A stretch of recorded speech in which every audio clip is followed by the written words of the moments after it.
2016 চনত যিখন পঞ্চায়তত জিতু গোস্বামী ডাঙৰীয়াৰ হৈ প্ৰচাৰ অভিযান চলাবলৈ গৈছিল চাৰিওফালৰ পৰা হিল লাঠি তেতিয়া মই বিধায়ক এজনো নাছিলো ভাৰতীয় জনতা পাৰ্টিৰ এজন কাৰ্যকৰ্তা আছিলো কংগ্ৰেছৰ পৰা ৰিজাইন দিছিলো এমএলএ এৰি দিছিলো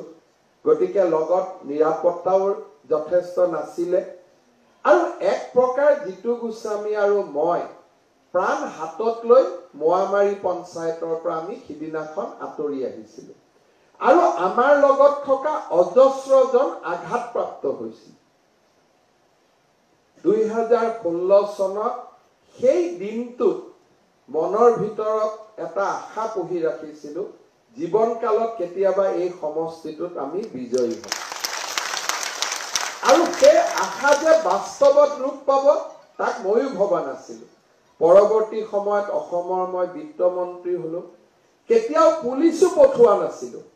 কেতিয়াও কেছু ৰেজিষ্টাৰ কৰা নাছিলো আৰু ভিডিঅ'ত ফটো কেইটা থকাৰ পিছতো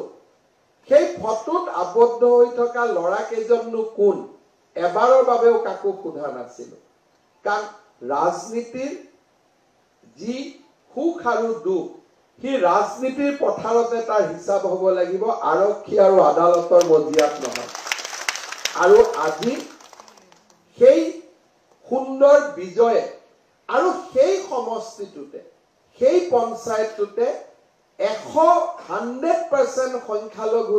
থকাৰ পিছতো আমি মাত্ৰ 35টা ভোটত হাৰিছো অৰ্থাৎ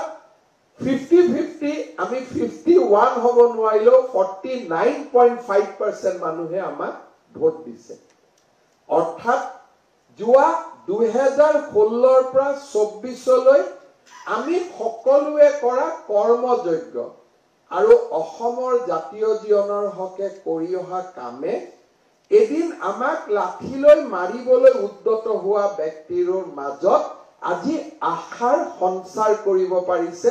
কৰবাত নহয় কৰবাত ভাৰতীয় জনতা পাৰ্টিৰ প্ৰতি আস্থাৰ এক নতুন মনোভাৱ সকলোৰে মনত আজি আহি পৰিছে সামগ্ৰী সমষ্টিৰ বিজয় আমাৰ বাবে এটা অতিকে সুন্দৰ বিজয় আৰু সেই সুন্দৰ বিজয় আৰু সুন্দৰ হৈ যায় যেতিয়া বিজয়ীজনৰ নাম